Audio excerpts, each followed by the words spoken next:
Thank you. You're the best.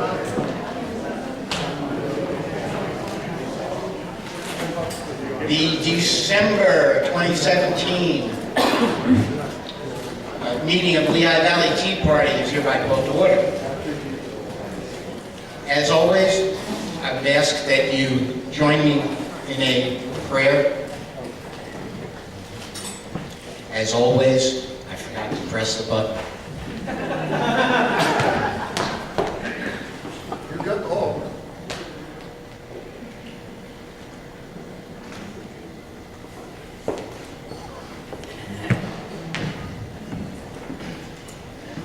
Heavenly Father, we thank you for this wonderful gift of life that you have given us, and for the freedoms that we enjoy in this nation.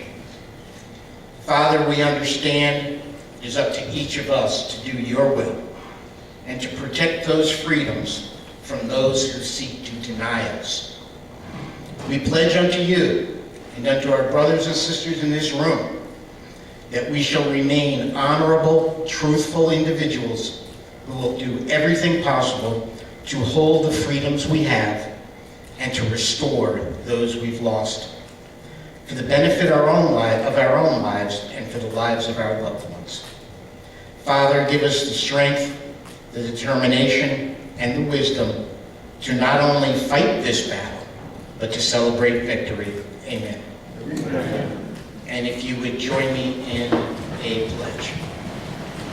I pledge allegiance to the flag of the United States of America and to the republic for which it stands, one nation, under God, indivisible, with liberty and justice for all.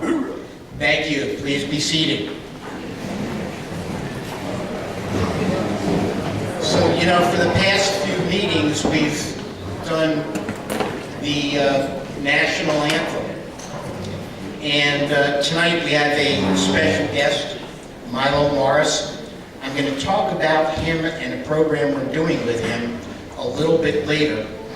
For now, please just know that Milo is a bass, not a tenor, as it says on the flyer on your tables. And that Milo's with the Delaware Valley Opera, the Opera Philadelphia, the Allentown Symphony Chorus, and as I recall, Philadelphia Singers, a bunch of others. And Milo sang the national anthem at the Donald Trump rally in Newtown, Pennsylvania. And so I've asked him to join us tonight and to redo that night for us. Thank you, Milo.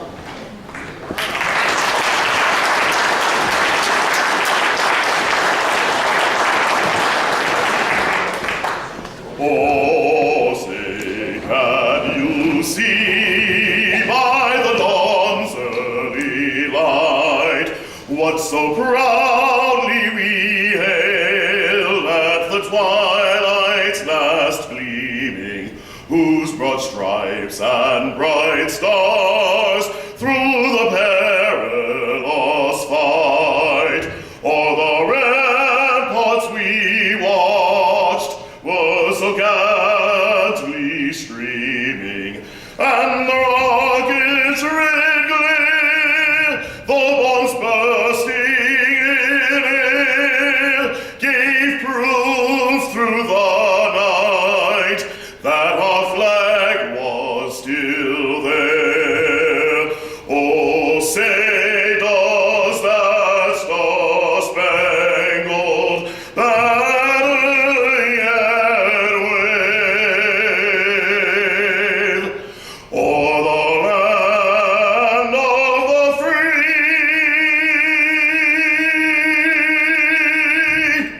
and the home of the brave?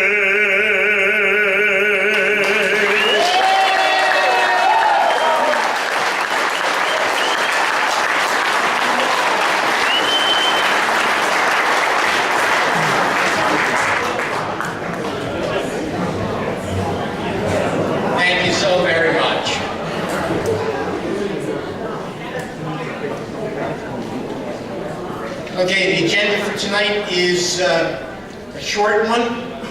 You don't have to listen to me for too long.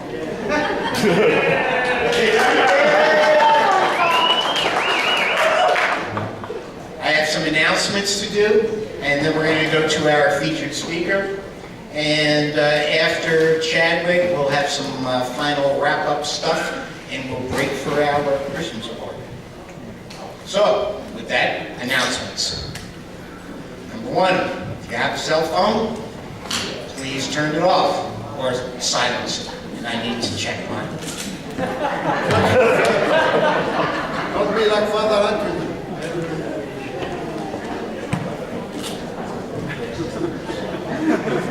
Yeah, because I didn't have enough stuff to remember.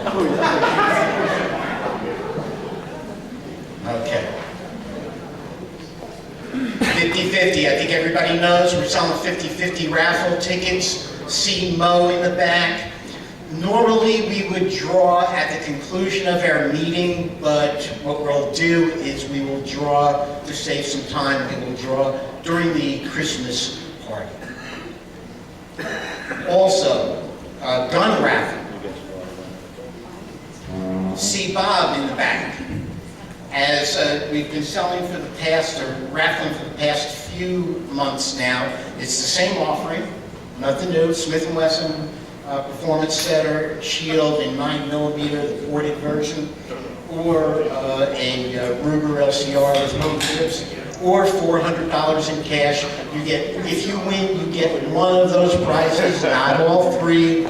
But the key here is, the way we play the game is, we sell 100 tickets and draw a winner. Now, we are definitely drawing tonight because we just closed out one game, and where's Bill? Where's Bill Tunky?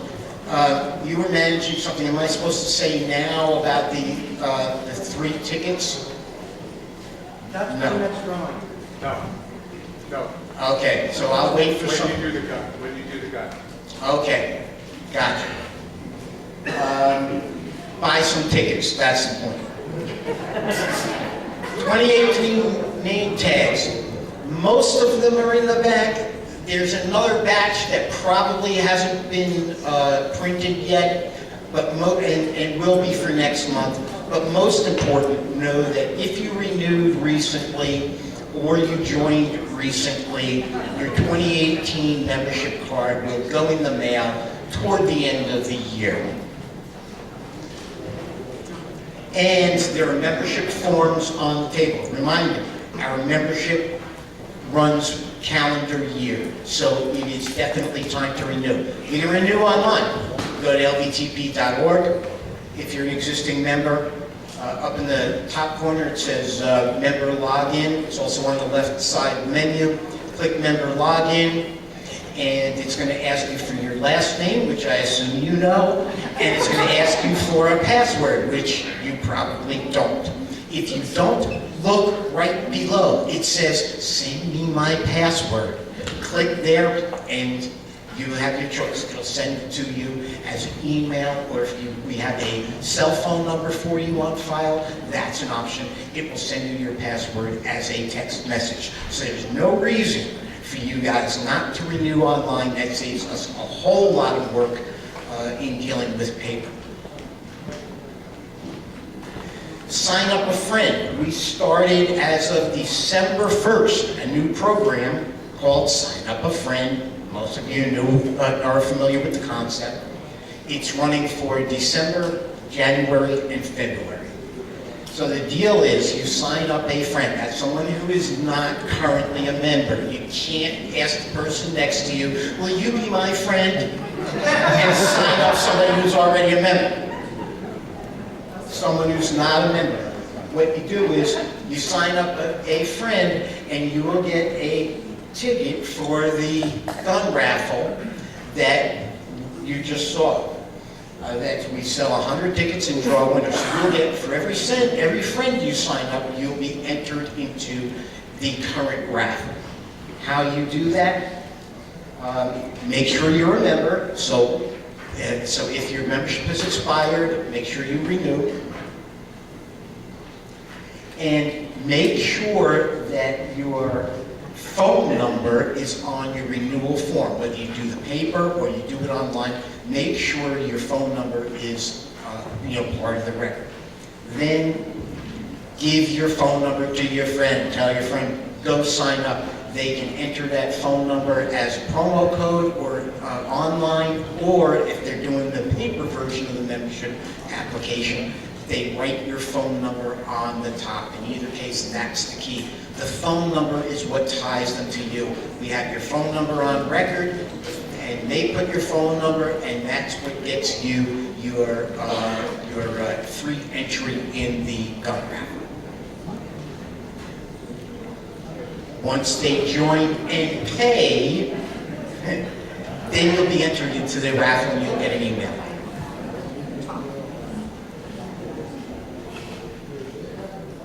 Okay, chips. Lehigh Valley Tea Party chips. There's a lot of stuff here for sale. By the way, tonight you may have missed it as you came in. We do have some Trump shirts up front that make great Christmas gifts.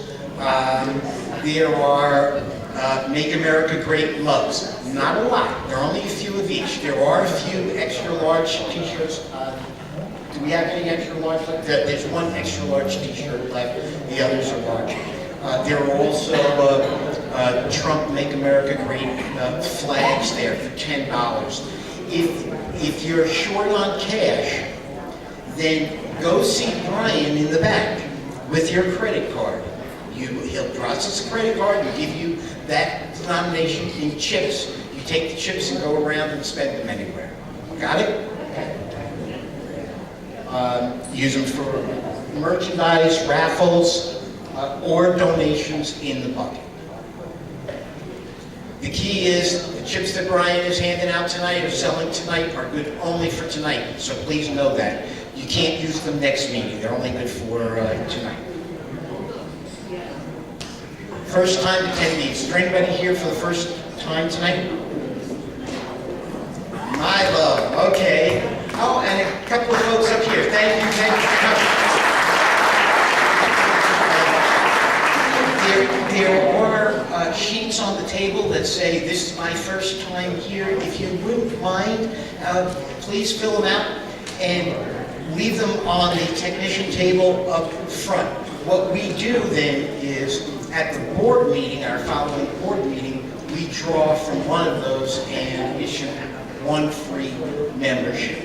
So if there are 3 of you, you got a 1 in 3 chance to get free membership, right? Okay.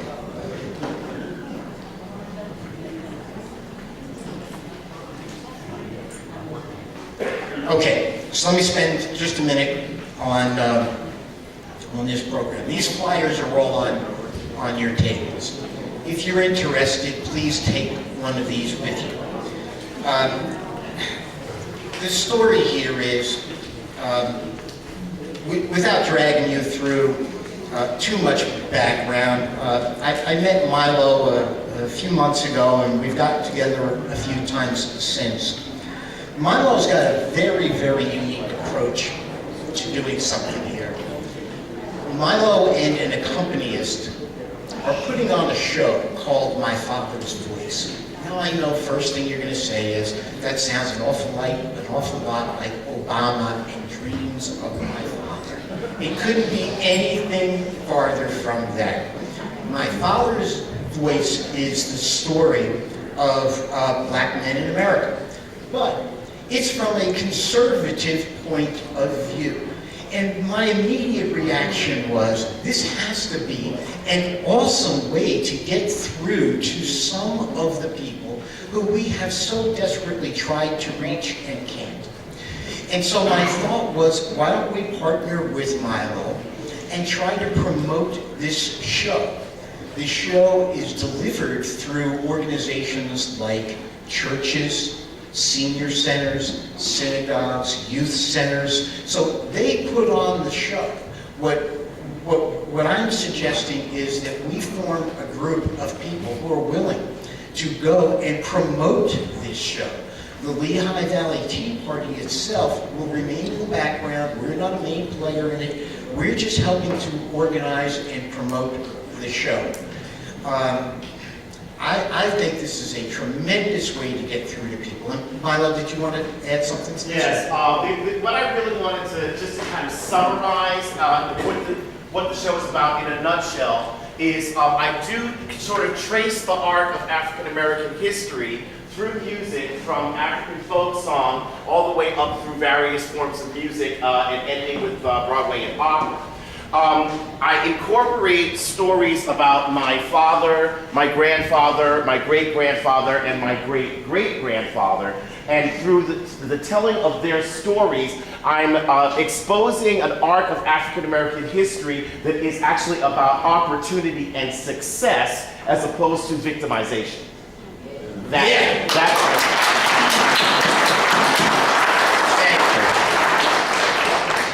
you. So that's the story. And on your tables, there are other sheets, if you can find them under the piles of paper. I ask the people to put stuff out to put them out neatly. Okay. On your tables, there are sheets that say, I am willing to help promote my father's voice. If this is something that you are interested in helping us promote, please fill one of those out and drop them on the technician table. We're looking to put together a group of probably not necessarily more than 5 or 6 people to really get this going off the ground.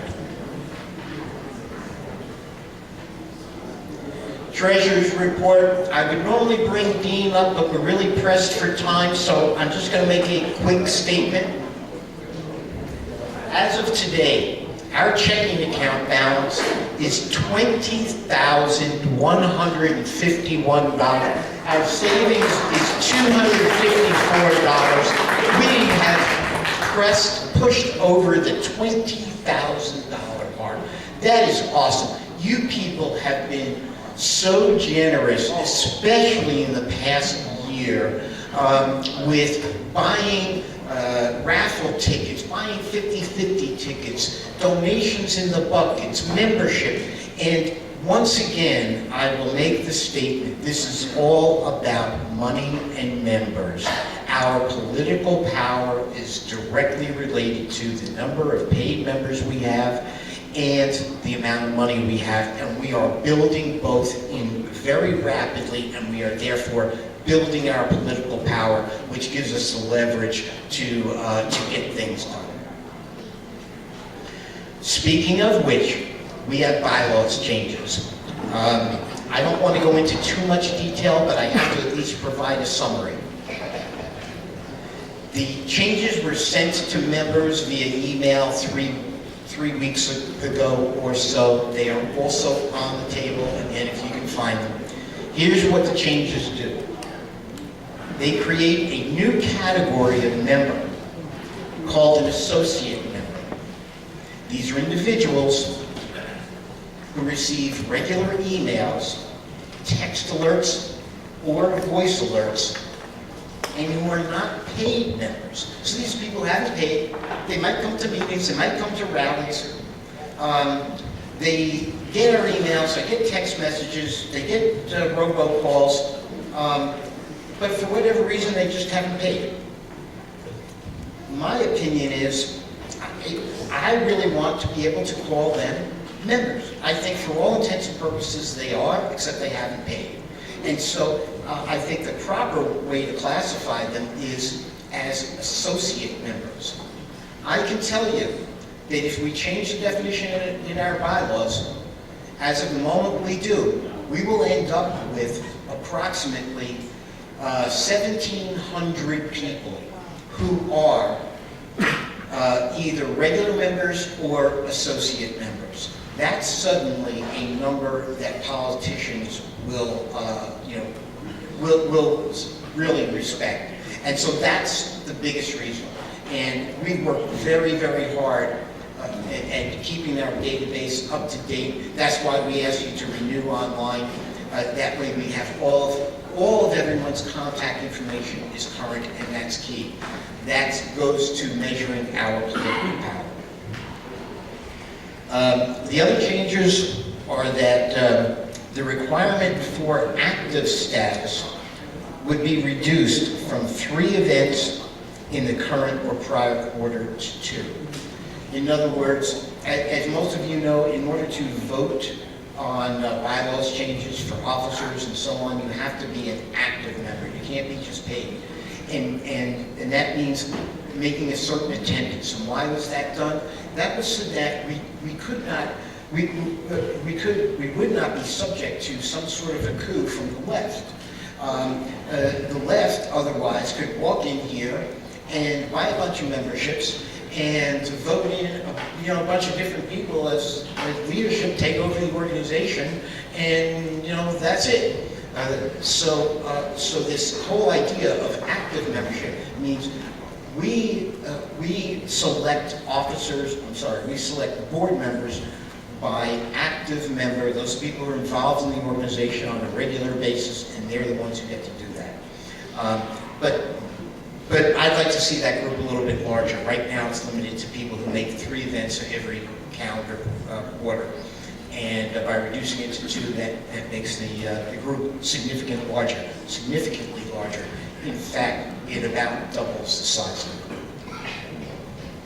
The changes also add a membership secretary reporting to the executive board. Right now, membership duties are part of the general secretary. The general secretary has a gazillion things to do.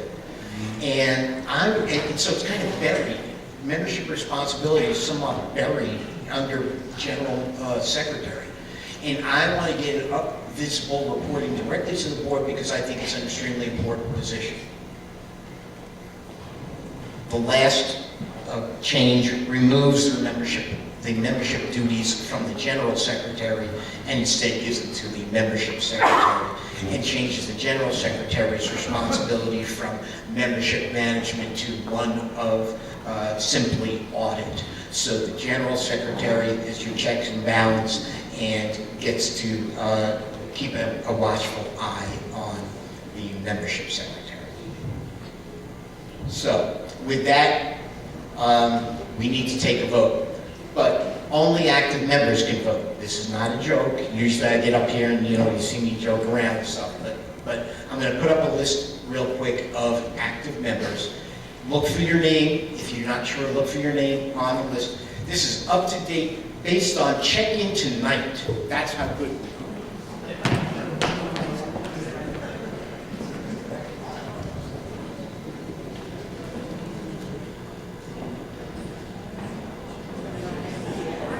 It may be a little small. No, we're not going to read through them all. Put your glasses on. You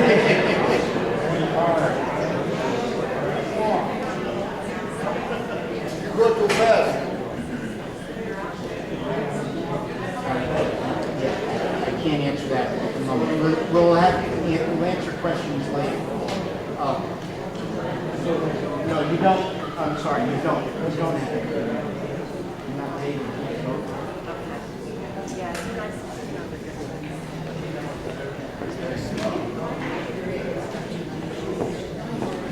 Thank you. I'm sorry to be short.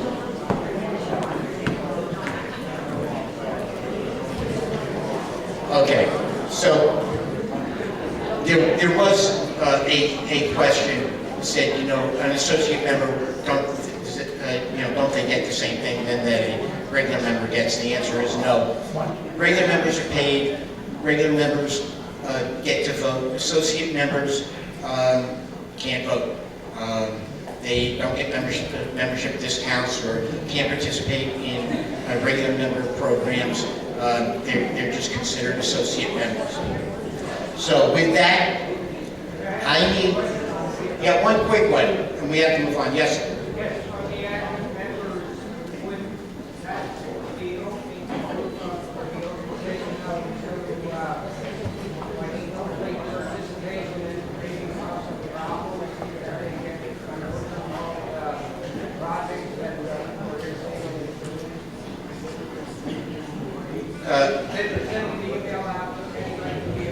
Right now, anyone can get on our email list.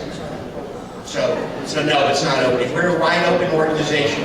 If you want to be an active member, you pay and you get to vote for board members. At this point, can I get a motion to accept the bylaws changes as proposed? And we have a motion from Tom Carroll, a second from Tony Sabeo. All active members in favor, aye. Aye. Opposed? In the opinion of the chair, the ayes have it, and the motion passes. Thank you. Now, I do need to switch back.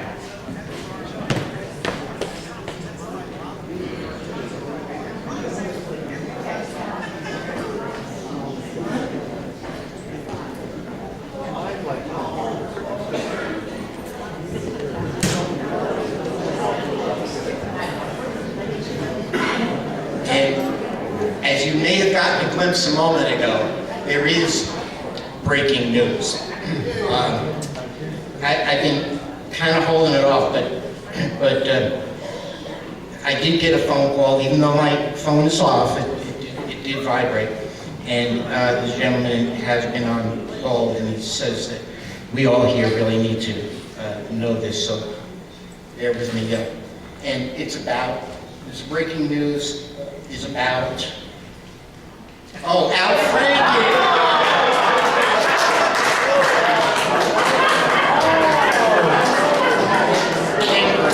And what is the news? Okay, so he says that Al Franken has actually announced that he's going to be resigning from his position sometime in the next couple of weeks. And he'd like to hear from Lehigh Valley Tea Party what we think about his plan. Really? Okay, guys, let's tell him what do we think.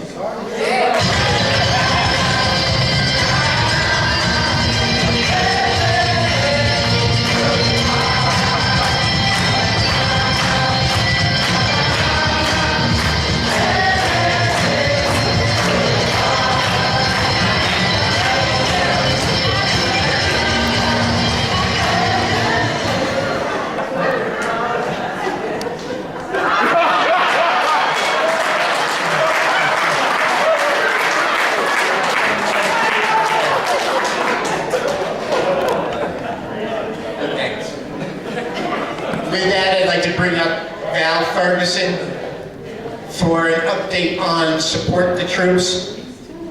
And then right after that, we're going to go to Chad. Well, we'll go to Tony and then Chad. Sorry, Val, that's a hard act to follow. God bless Tom. I think he's having more fun than we are.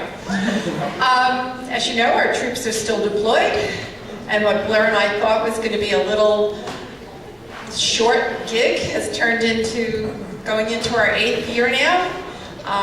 We shipped 14 packages this week.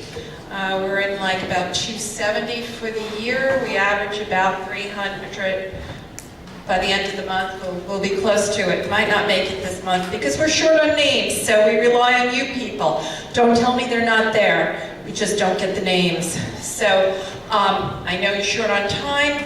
I always ask you for cards. We've got a lot of blank cards, new supply. You don't have to give us any money tonight. Share it with somebody else. Just come over, grab a card. At the end of Christmas, we'll be out of our cards and our notes. Put a little note to a soldier, even if it says, thank you, I support you, your first name, if you don't want your whole last name, and where you're from. They love to know where you're from. So that's what I'm asking you for tonight. And I'm going to tell you what a difference those cards make. Dear Blair and Valerie, thank you so much for your recent care packages. The items will be put to good use, especially the soap, shampoos, deodorant, as well as the warm socks and snacks. Your donations will not be forgotten. They help lift the spirits of soldiers across the globe. Please thank all of the Girl Scout troops and their leaders, the Helitown Sportsman Association, the Lehigh Valley 912 Tea Party, various churches and private individuals, neighbors and friends who all contributed, as well as those who may not have been able to send anything but are thinking of us. Please also thank Joe and Michelle Kazmarek from Catasauqua, as well as Judy for their thoughtful letters. Now, I just want to tell you, Michelle writes about 6 to 10 letters a month. Just a little note right before the meeting. She comes by, she throws me stationery, she writes them, she still pays attention to our speakers, and then we send them off. So this soldier is thanking them. Please do not feel obligated to send more. I know there are families at home in the U.S. that are struggling as well, which I'm sure you help with also. I'm sharing some of the contents from your gifts with my team as well, and they also send their gratitude. Looking forward to returning home in May, knowing how much the support in the area there is for the troops. Sincerely, Sergeant Justin Lilly, Easton, Pennsylvania. So I thank you. God bless all of you, your families, our military, and America.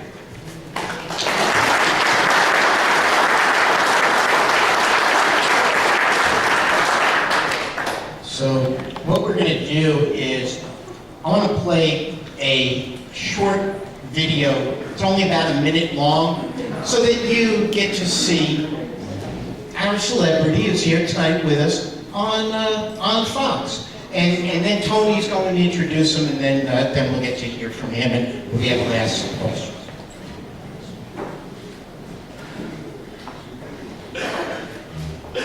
I've always thought that the root of all wisdom was knowing how flawed you are, and that's a hedge against self-righteousness. But I've noticed, and particularly in the case of Al Franken, an overweening self-righteousness. I mean, Franken is the first one to stand up in a hearing and lecture people about how he's a lot better than they are.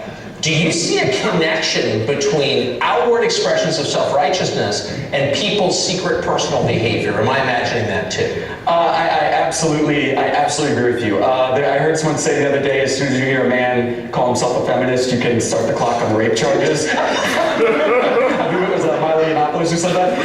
It's absolutely true. The more you're virtue signaling, you see this a lot with race, right? And I noticed this my entire life. You see this a lot with these sort of white liberal race virtue signalers who are all day long talking about Black Lives Matter. Yet they're the first person to cross the street if a black man's walking towards them late at night. They're the first person to be, very rude to their brown-skinned nanny or what have you. It's so obvious that there's some sort of cargo here. When you see someone who's trying so hard to virtue signal that they care for people, these groups of people, well, maybe you should look at that.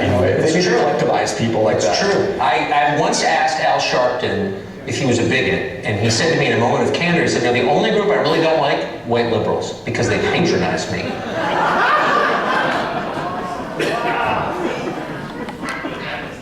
Tony.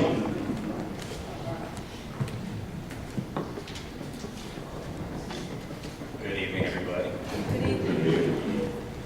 I'm Tony Smegel. I'm on the board of the LVTP party, and a while back I kind of heard about a Chadwick Moore person who was now working for Milo, and I started looking into his background and his story, and one of our main issues is free speech. We've got the Second Amendment, First Amendment, and I found his story to be pretty interesting for a number of reasons. From personal experience, I know that it's hard to be gay, and I also know that it's hard to be a conservative. But it's especially hard to be a gay conservative. Amen. There are people out there in the liberal world that feel that they can tell you that you have free speech and that you can say whatever you want, think whatever you want, be open-minded. As long as you think like them, and as soon as you don't, apparently your brain falls out of your head and you're no longer accepted by anybody. And so I thought that Chadwick Moore's story was important. I think that it is timely with what we're seeing now as far as free speech all across the country, especially in universities and liberal bastions of our society. So, to give you the background on Chadwick, Chadwick Moore is a former editor-at-large for Out Magazine and The Advocate, and a contributor to Playboy, and the New York Times, and the New York Post. He writes a lot. As a member of the liberal media and a lifelong Democrat voter, Moore publicly came out as a conservative in a viral article published last February in the New York Post. He's now a regular guest on Fox News's Tucker Carlson, and tonight, Tucker Carlson's Tonight show, and is writing a book about his journey to conservatism, which hopefully, when that's done, he'll be back and peddle his book on us, and we'll buy a bunch of copies. So, ladies and gentlemen, Chadwick Moore.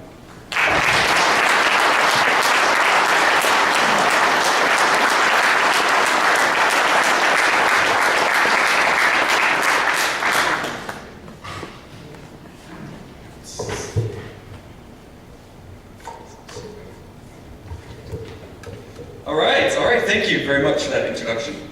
Tony, you reached out to me several months ago, and I'm glad I didn't forget that I had to be here in December.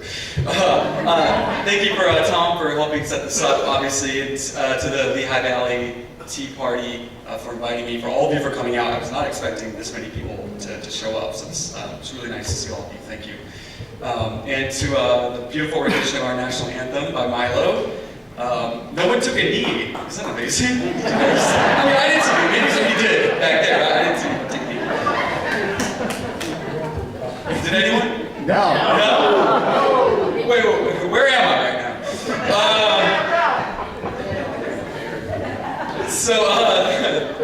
That was lovely. Thank you. Thank you to the great state of Pennsylvania for being a huge part of ensuring that the crooked one will never be in the Oval Office. Of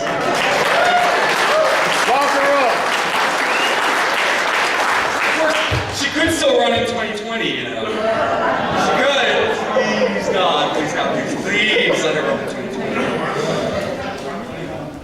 Of course, by then, she'll probably, knowing her health, she'll probably be in some contraption like Stephen Hawking, voice talking for her.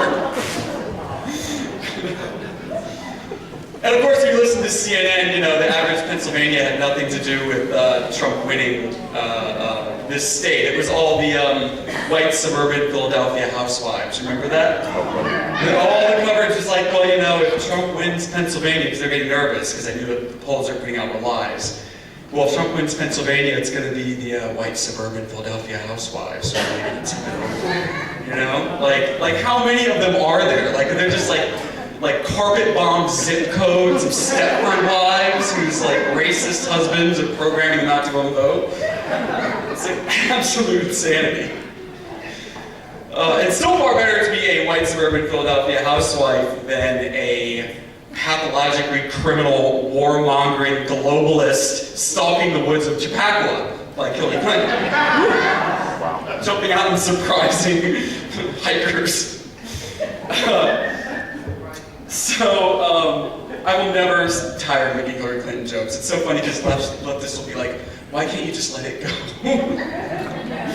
It's just so much fun. I mean, in 20 years, I hope we're still making Hillary jokes.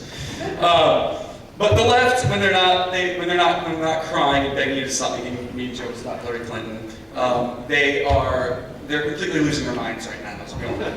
The establishment has lost its mind, and the establishment is the liberal establishment, the left establishment, and the Republican establishment, which I've always viewed as basically they agree on 90% of the same things. And the 10% of things they disagree on is, you know, are you shilling for Goldman Sachs or are you shilling for Citigroup? They've all lost their minds. This is why we have, you know, the Republicans are a bigger threat to Trump than the Democrats will ever be, I think, and the establishment Republicans. And there's no question right now whatsoever that the right is the only political end of the spectrum in this country right now that represents freedom, fairness, joy, humor, mischief, patriotism. It is solidly on this side. The left is a miserable, blue-haired blob of human excrement right now. And they have completely basically been reduced to their essence, this sort of snarling, authoritarian, corporatist menace. But they still have all the power. They still control our culture, which is where true power lies in our society. We're living in a world where the right is looking after solidly, in one example at least, the rights of women. They are the only group that are truly protecting gay people, and both of these is by being vigilant about Islam and radical Islam in our country. Meanwhile, the left is busy denying basic biology when it comes to gender. Where the right is in the trenches on the college campuses, and this is the political spectrum turned completely upside down from everything I grew up with and knew.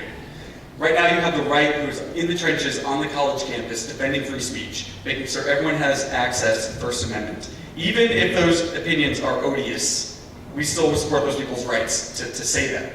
We will never back down when it comes to free speech and the First Amendment. You have the right standing up for the most noble aspects of this country in a very big public way that you haven't seen in a long time. And to show how drastically things have flipped, you now have the left defending the NFL. The bastion of toxic masculinity. That all the soy-eating male feminists, you know, the guys used to beat them up in high school. So, so a little bit about my story is I came out as gay when I was 15 years old. I'm 34 now. And I came out a second time this year, as Tony said in the introduction, as a conservative.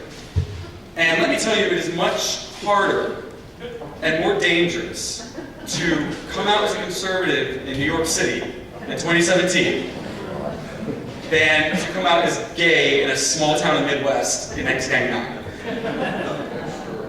It's very, very true. When I came out conservative in that article in the New York Post, which I honestly didn't think would get any attention.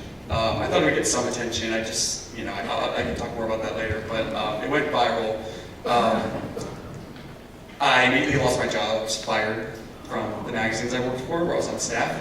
I was basically sure I'd never write for any of those publications ever again, like the New York Times and blah, blah. And I lost all of my friends. And now I'm with everyone I previously knew 100%. They're too freaked out. Even the ones who first tried to stick by me, they're gone. Which is fine. And I'm certainly not crying myself to sleep at night by any means. And I have much better friends now. But I went to school, so I grew up in the Midwest, and I went to school, my freshman year of college, 9/11 happened. And I went to school to be a writer. It was a pretty liberal campus, and big liberal arts school. And I was surrounded by lefties, and I was gay, so I was immediately part of the Special People's Club on the left. And before long, I was marching with the socialists, dyeing my hair weird colors, calling George Bush a Nazi, having signs and all the things that you see with Trump now, except, however, I will say that compared to the campus left now, we looked like Nancy Reagan. I mean, we were pretty innocent, pretty open-minded. What's happening now on campus, that is a whole other psychosis. And also growing up in the Midwest in a small town, and maybe it was also just the time, that brand of liberalism, and I don't like using the word liberal to define the left because they are anything but liberal when it comes down to it. They're authoritarians. But it had more of a sort of blue-collar Democrat approach to it. A lot of my friends were working-class people, and when I moved to New York immediately after graduation, I began to see what liberalism, what leftism was really about. And you know, I moved into the epicenter of it, and I began to really see the corruption, the hypocrisy, the nastiness of it.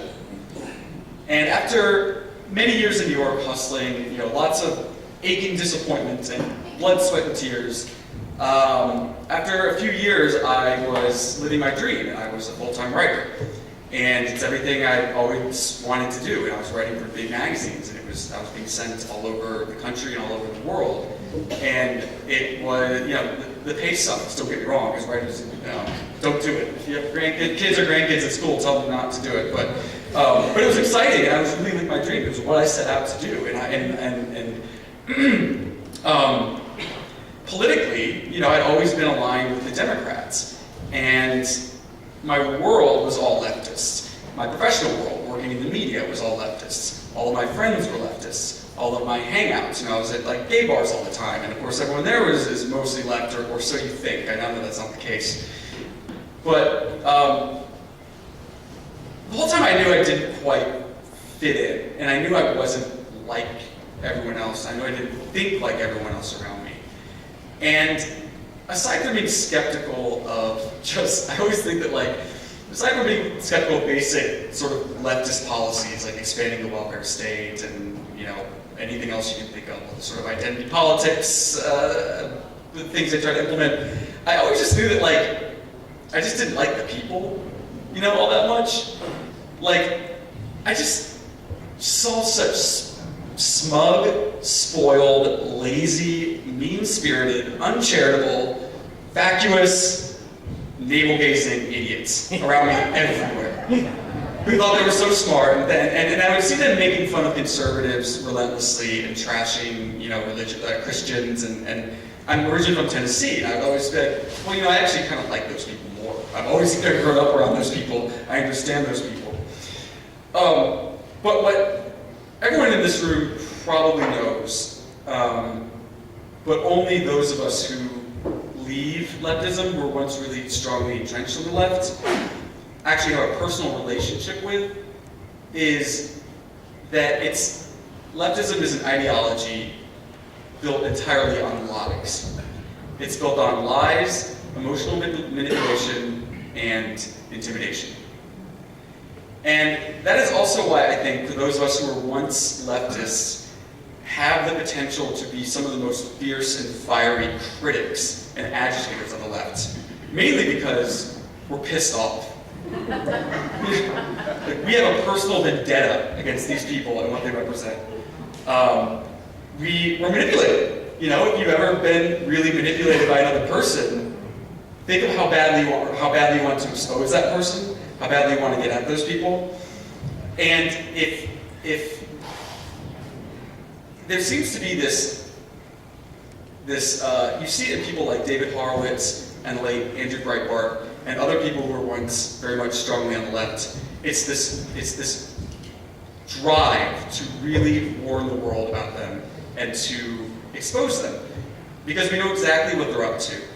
We know exactly how they poison minds. We know exactly how they squash dissent, and how they crush spirits, and how terrible they are for dialogue in this country.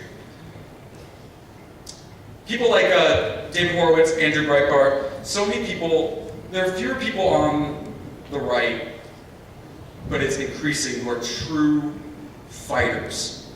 And this is why I think the right loses so much in culture. But that's changing. There are certain voices who come out punching every single time. And I've always believed that of all the lies on the left that I mentioned before, there are two really, really big ones that I think actually keep them afloat. Because personally, I don't really see any reason for the Democratic Party to exist, to be honest. It's the world's oldest political party, which not many people realize. The party, we all know it's a party of slavery, we all know it's a party of all the most hideous things in this country. But today they represent nothing. They stand for nothing. They're basically mobsters, and a lot of us see that. All they care about is control and power, and accumulating more control and power, and any means necessary to keep that and to maintain it. And I even say, even if they had allowed Bernie to take over the party, I would at least respect that more, because he knows what he represents. He's a socialist. It's like he's honest about it. He actually has an identity. It's a very bad identity, very bad policies. Although I like the fact he's a nationalist, but not the kind of nationalism he's thinking. But they represent nothing, and they have no voice. But they keep people addicted to them based on their lies. And one of the biggest ones is that we have a objective media in this country. And this is something that, yeah, exactly. This is big lie number one, is the objective media.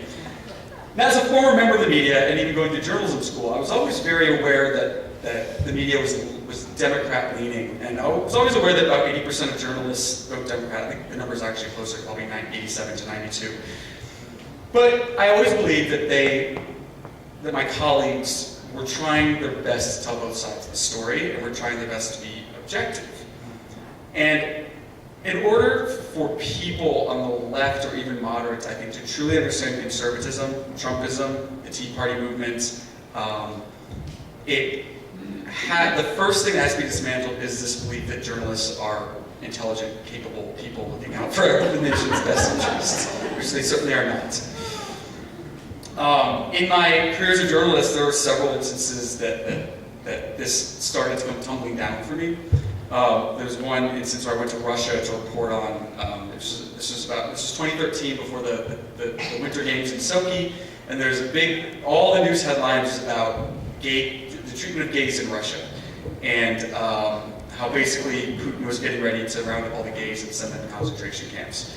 So I went to Moscow for 10 days, and long story short, that was the first time I came back, and I wrote a very good cover story for The Advocate about it, basically saying everything you're hearing in the New York Times and CNN, everything about gays in Russia is an absolute complete lie, and I was so shocked by how wrong and how hysterical and this agenda the media was pushing.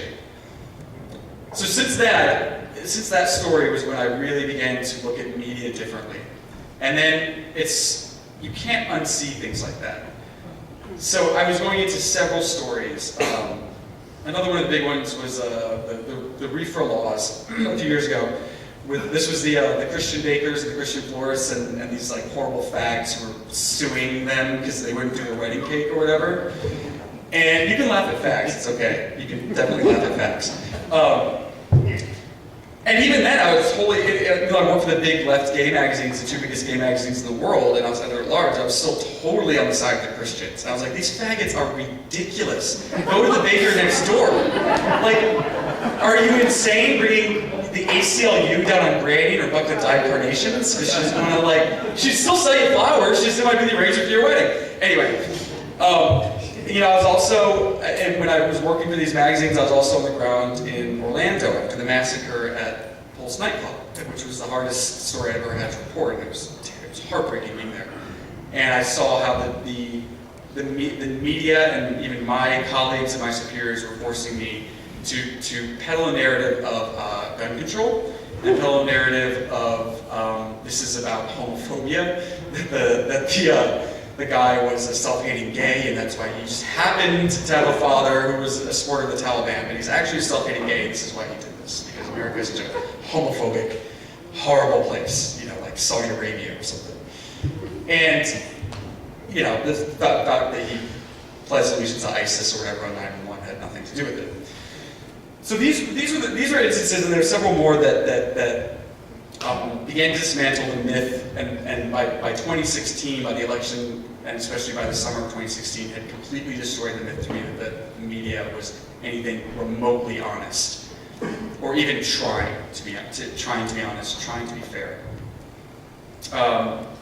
And this even happened when I profiled, who was now my boss, Milo Yiannopoulos, and that was right after Orlando, and the same thing, that I met him and realized that everything I read about him and thought I knew about him was a complete lie. And I ended up writing an extremely balanced 5,000-word profile of him, which had the left insane, because I didn't call him a white supremacist or Nazi. And when the morning that story ran, I woke up, I was never on Twitter at the time, and I woke up and had like 1,000 notifications on Twitter, and I was like, oh, guess that Milo story ran.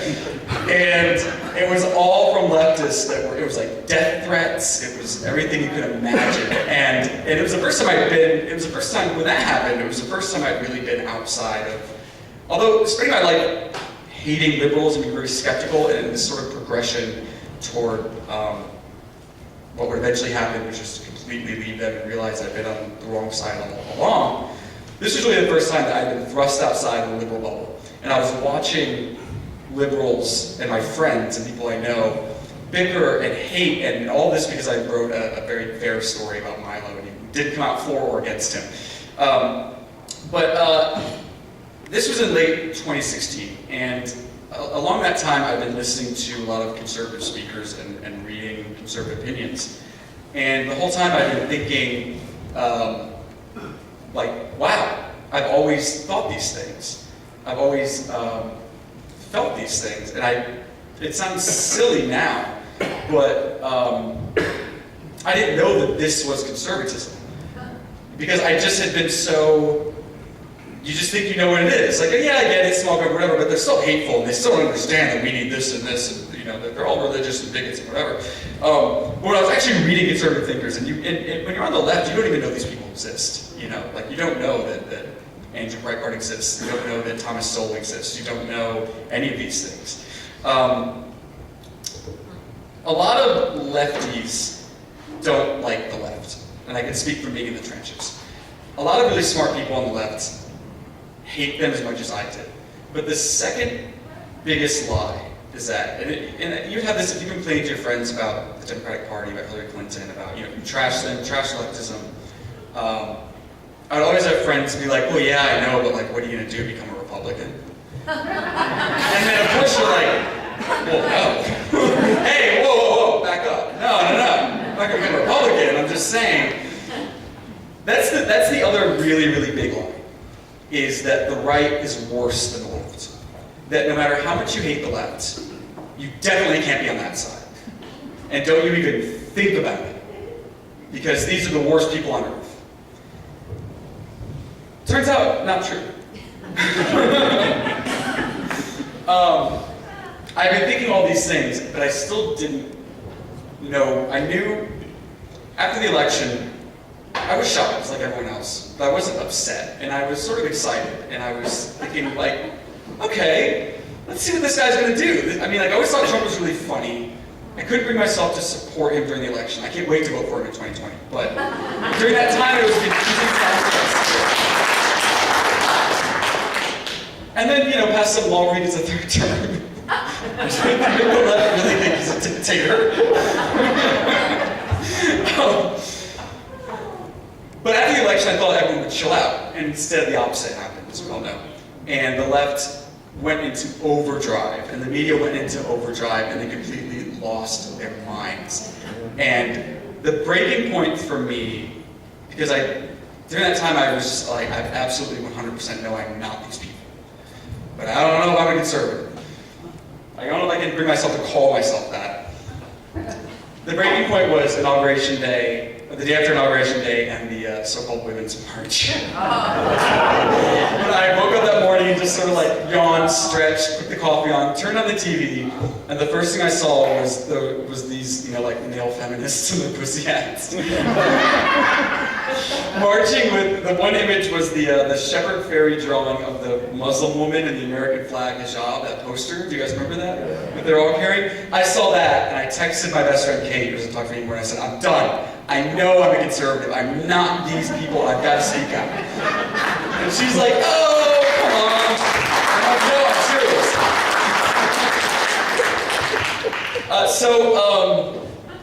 So I wrote that story in the New York Post, and what happened was like I said, I thought that some lefties would troll me and whatever. I've actually even gone far right from even what I said in that story. In that story, I think I said I don't really agree with the wall, and I'm build the fucking thing. Where is it? But it was because I was still very cautious, and it was very a toned down, hey, I'm sitting up for free speech, guys, and I kind of don't think the left cares about free speech, but maybe I'm wrong, and so of course that got me fired. Meanwhile, it was a Saturday night, and I was in my apartment, and then suddenly my phone exploded because of the Twitter notifications, and it was the opposite of what had happened when the Milo started. It was thousands and thousands and thousands of conservatives, of libertarians, of Republicans, Tea Partiers, people on the right, disaffected Democrats, moderate Democrats, reaching out and saying, welcome to the party, I love you, you're fantastic, like, wow, that takes so much courage. Thousands of emails that were paragraphs long, and I still have not even gotten a chance to even like tip the surface of reading all of them. There were several paragraphs long, people telling about their lives, people telling about when they became conservative, people telling about what they believe in philosophically. The most loving and extraordinary outpouring of humanity and intelligence and humor that I've ever experienced in my life. And these are the people that I spent so long being convinced were evil and hateful and stupid, like a lot of leftists do, and like a lot of the media does. And so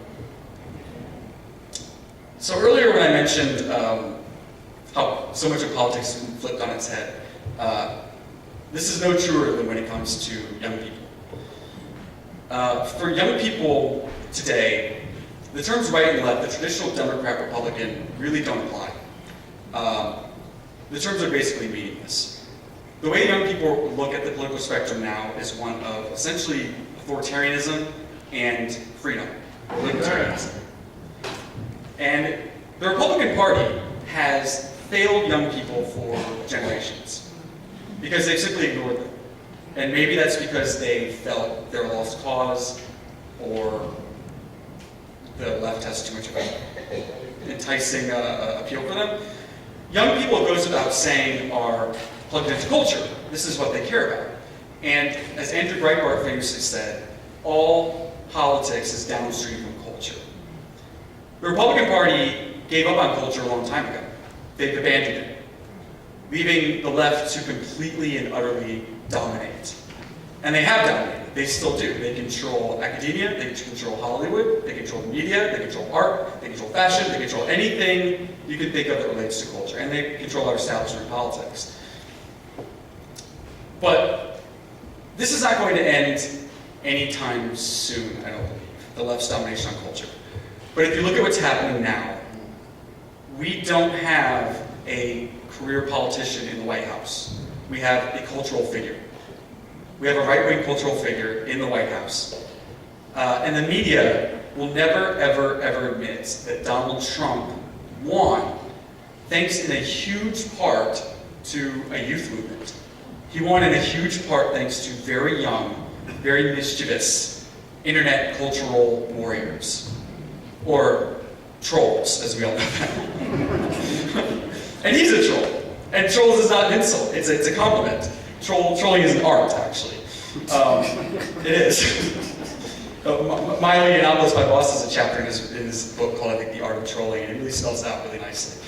If you've ever wondered about that, you should look that up. But the media will never admit this because it's in direct opposition to, like any other thing they can admit, to their narrative, and to the narrative that they're peddling. And in this case, it's that Democrats and the left are the cool kids, that they're the avant-garde, that they're the people who define culture. Meanwhile, the right is just a bunch of stodgy old white people with antiquated ideas. It turns out those antiquated ideas are back in a big way. The cool kids, without a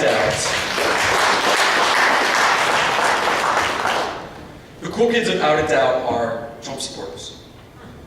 They are the new punks. They're the new rebels. They're the new vanguard. They're the ones who have balls. A conservative on campus today is a tough cookie. And this is what youth culture has always been about, bucking the establishment. And they're waking up to realize who exactly the establishment is. It's someone that tells you there's 97 genders. And if you say no, they drag you into room 101 to watch, films in your eyes. The millennial generation, which is my generation, I'm an old millennial, completely sucks. Let's be honest. Mainly because they don't seem to be chilling out as they get older, which most generations who are far left on campus tend to do. The millennial generation seems to be digging their heels in the ground and clawing at the doorboard as they're being dragged out, clinging on for dear life for their, instead of getting a decent job or whatever, to these identity politics things. But the next generation, Generation Z, which is the kids who are now in high school and middle school is the most conservative generation since World War II. As many as 20% of them identify as conservative. And this is in direct opposition to the millennials, basically, to the authoritarian millennials. They're seeing what's happening with them, and they're looking into conservatism, and they're being really attracted to it. So I'll end by saying, I get asked a lot how to convince people to come over to the right, or to be open to Trump, or to convince people to build that damn wall, or how do you do this? And I think a lot of times conservatives come at this from a very debate club perspective. You know, you have all of your facts and all of your data, and as you should, and you have your beautifully reasoned political arguments and philosophies. But 9 times out of 10, this does you no good, especially when dealing with the left. Most people, especially on the left, are simply unresponsive to having their dogma challenged. They may say that they are, but as soon as you start to get in there with all of your fancy facts and figures, and all that newfangled fancy schmancy rationality and reason, they shut the door, they run away, they get angry, they get emotional, they block you out. This happens to me all the time. But what I always say to people is, how you start convincing people to change their minds is simple. You start with humor, you start with joy, you start with wit. I personally believe, you start by mocking the left as much as possible. You laugh at them. You laugh at them and you make jokes about them. Never underestimate the power of laughter, charisma, and most importantly, ridicule.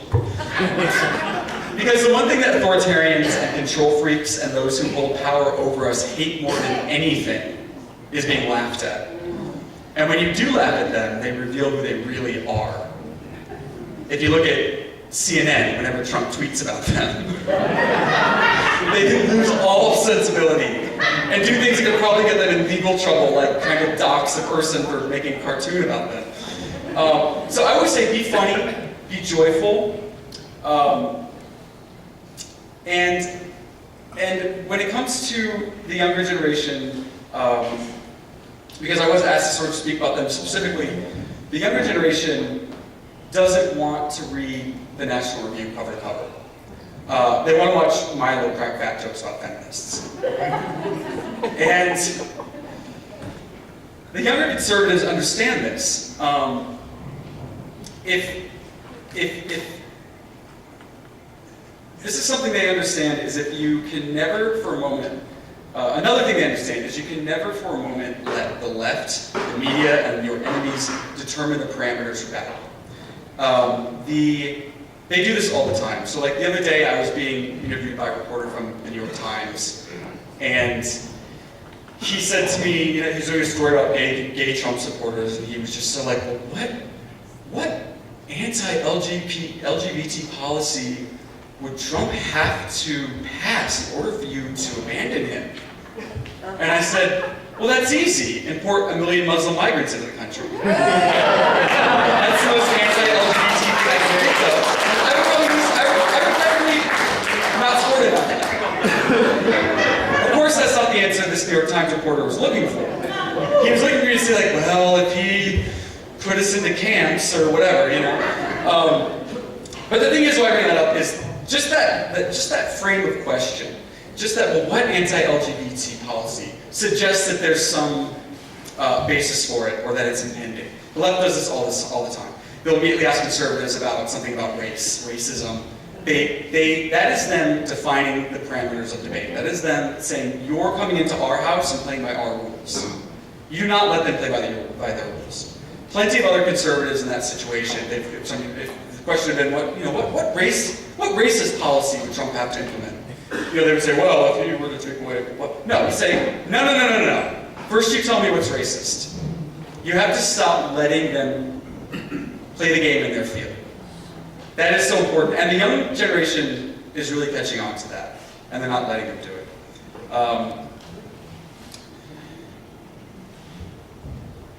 it comes down for a lot of them to fighting as dirty as the left does, and I know that makes a lot of conservatives uncomfortable, which is fine, and conservatives are wonderful because they have relied on their principles for so long, and their principles are more solid, and they do represent better values. But this is a war right now, and when the younger generation uses dirty tricks on the left, it's done with a much greater purpose. And that purpose is the defense of Western civilization. We can all pretty much assume that Europe is going to be gone in 100 years. Canada, who cares? America I had a really politically incorrect joke to make about Canada, but I won't. But America really is the last bastion. 40% of millennials, 40% according to Pew Research, believe that there should be laws against speech in this country. 40% want to begin to dismantle something that is the envy of the world, our First Amendment, and that is one of the most cherished aspects and one of the most wonderful foundations of our society. So now we do have people who are standing up for Western civilization, and I think it's going to go very, very well. And they're standing up for the greatest nation ever conceived in the history of mankind, that is the United States of America. So thank you very much. Chadwick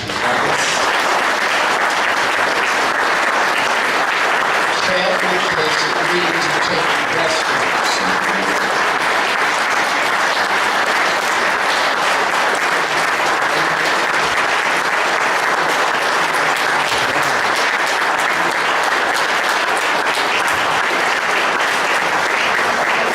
Chadwick has agreed to take questions, so as it says up there, please keep your questions short, to the point. Raise your hand, wait for a microphone. Tony and Tom will be around. As Tony's going to take the microphone to Sandy, I'm just going to comment that I so appreciate what you said about we are at war, because as conservatives, sometimes we don't see that. They are at war to destroy Western civilization, and you said that so well, and I thank you so much for making that point, because we have to fight that battle every day, and thank you for saying that. And by the way, please make sure, everybody, if you're using a microphone, that you hold it up to your mouth. Thank you. Yes, I know that you said that it's the high school and middle school that are becoming more to the right, conservative, but I'm still confused about Common Core. Common Core, I'm under the impression, is left-leaning in their curriculum, etc. Could you explain that, please? I don't know much about, I know I'm familiar with Common Core, but I'm not an expert on it, I haven't looked into it more. I've also heard that it's left-leaning. I think the universities certainly are getting further left. With Common Core, I think what we're actually seeing is a truly rebellious act by the younger generation. So I think maybe if Common Core really is more left and more liberal, I think that could be contributing to these kids picking up on it and realizing that there's another way. I think that could be contributing to the reaction. I don't think it's definitely not the schools or the education system that's making the students more conservative. In fact, it's trying to make them more liberal, if possible. So I think it's reactionary to that, to be honest. Thank you. Yeah, thanks.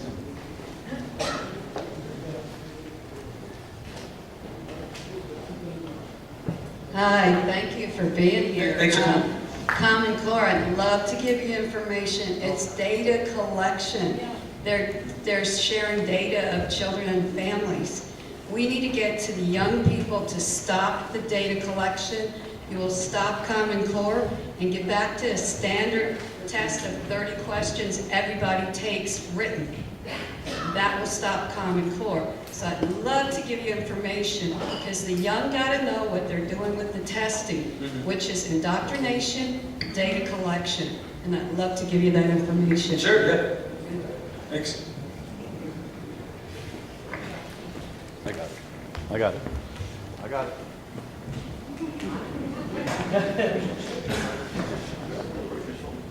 I didn't have a question because you were a dream come true.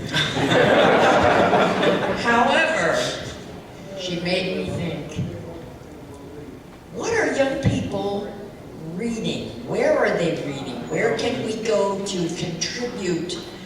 our old, watch the blue hair remarks. No, not a blue rinse. Not a blue nose. No, it's totally different. This is totally different. Is there a place where they go that we can contribute without sounding old and stupid? But is there someplace? To sort of reach out to them? When it comes to reading, I suppose maybe you're asking getting their news and information. What I've mainly noticed, and I'm writing about this, is it's very much an oral tradition, spread on YouTube mostly. YouTube is the number one, what I've noticed especially, it's all these people you've never heard of. It's kids in their bedroom or people my age in their bedroom or even older making videos about political commentary, and they have millions of views a day. That seems to be it. There's certain news sites, like obviously they love Milo Yiannopoulos. He's kind of the face of the very young conservative movement.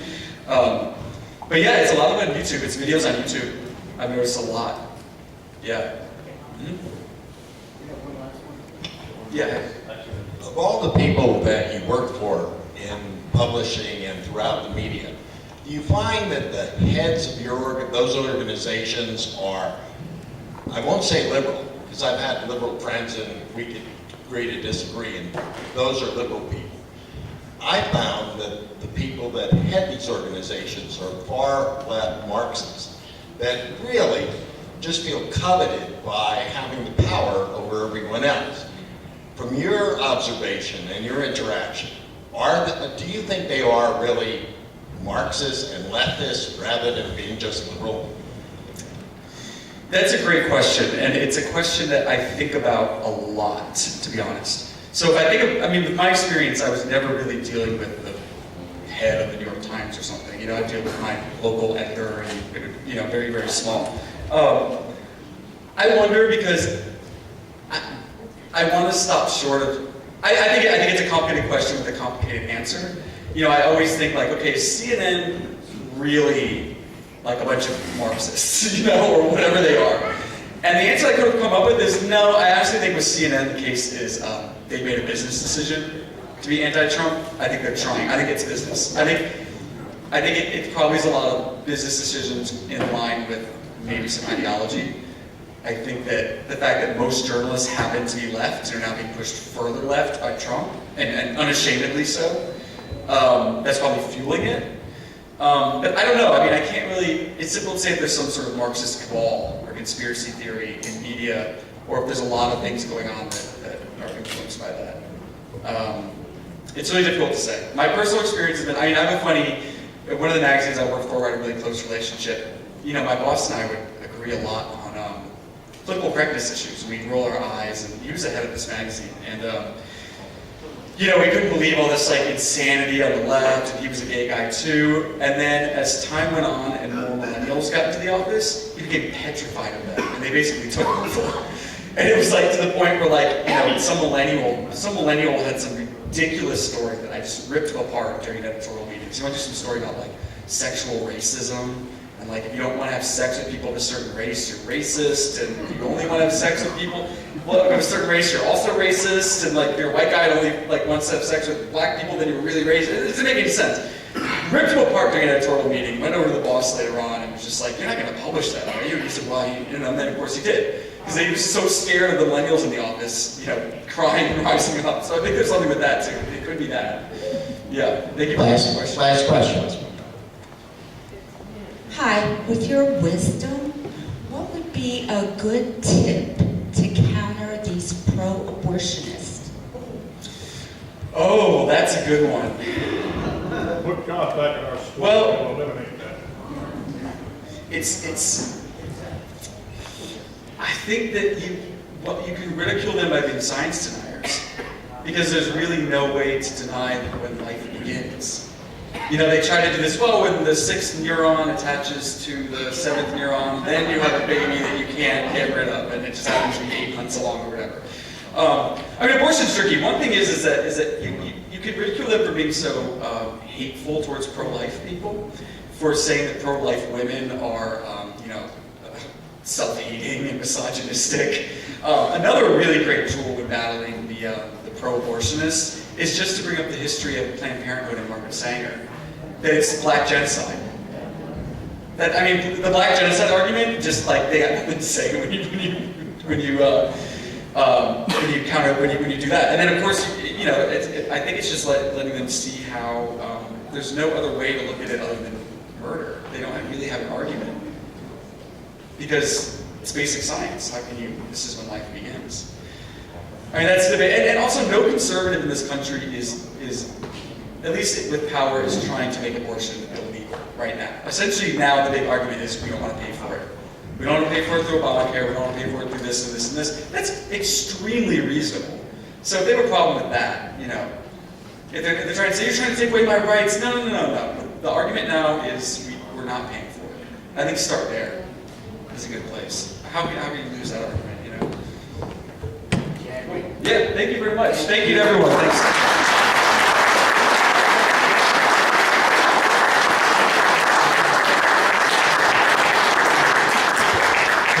Tony has a quick comment.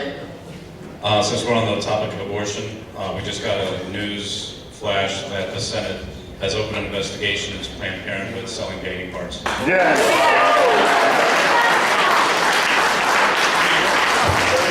So I'm going to try to move through the rest of this quickly so we can break for our party. Donations, there are buckets on the tables. We'll pick up just once at the very end. We have in the past done 2 pickups, but tonight just 1. Tax and Spend Committee. We're looking to form one. Mission is to provide much needed pressure on our elected representatives to cut wasteful spending, reduce government debt.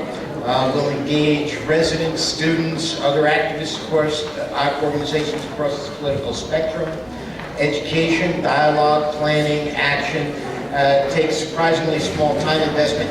There are forms on the table. If you are interested in this issue and want to work this issue in a meaningful way, please complete a form and leave it on the technician table. On December 13th, that's next week, in Quakertown, Corey Lewandowski. Everybody remember him? He was Trump's campaign manager. He's doing a book signing. We have it posted on our website with a direct link. It's $28. You get an autographed book. And thank you. There are flyers on all of the tables about that. Please, please, please, if you can possibly get there, please do it. It's being run by a group that really needs to get some attendance there. Next month in this room, we have Kathy Barnett. There are flyers on the table. She's another Fox celebrity. I have a short video. It's about a minute. The players refuse to stand for the flag. That features her. Yeah, we got a whole list of them too. You can find them online. But our next guest, a veteran, has a simple message for them. Get off your knees already. Joining us right now is Kathy Barnett, who served 10 years in the armed forces and has looked at some statistics that show that maybe this is not the right issue and the numbers don't bear out. These protests are about police brutality and social injustice. Are they getting their message out? No, I think that there are some very real issues in the Black community, some very real systemic, devastating issues in the Black community. But the one that we are seeing almost every day about police brutality, that probably isn't even in the top 5 of the major issues that is impacting the Black community. We have 73% of Black children growing up without a father. So family instability is number 1, but followed by a whole host of other issues, whether we're talking about the poor education system, high unemployment rate, low home ownership. All of those issues are much larger than what we're being shown. Kathy, you're not only a vet, you're a mother. Your 2 beautiful children are taking pictures of you right now over the studio. How do you explain to your kids what's going on? One of the things I try to explain to my children that we are not victims, because as a black mother raising two beautiful black babies, they will see this narrative being pushed out to them that because of the color of their skin, somehow they are inferior. And my message to them is that you are not a victim. We are victors. As black people in America, we have inherited a wonderful inheritance. And the thing with inheritance is that you didn't work for it. Someone else came before you and worked for it, paid the price for it. And now today, they have an obligation, every black American has an obligation to live a life that is worthy. And for these particular NFL players, they have a significant platform. They can go into any community and immediately shine a spotlight on what the real issues are. And again, police brutality is not even in the top 5.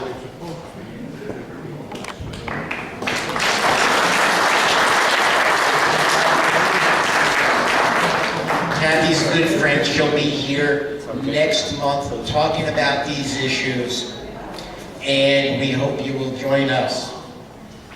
Final thoughts and comments. We want to break for our Christmas party, but we always reserve a few minutes for anyone who has an urgent announcement. I know Diane does. Tom, I think there's another. Tony's got it. If you have a comment or a question, raise your hand. Yep, Brian.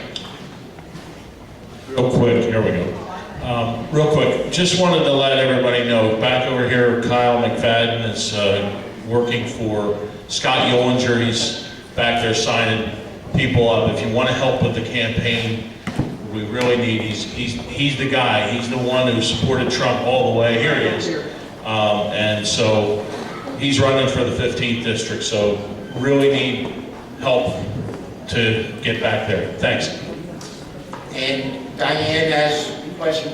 I don't know where the other microphone is. I just wanted to mention real quick, I put a little note on all the tables. There is a very important movie that we're showing at our church on Springtown Road near Hellertown. The movie is called Faith Keepers. It's about what's happening to the Christians and the Christians in the Middle East. It's a very powerful documentary, so you're all welcome, and it's free.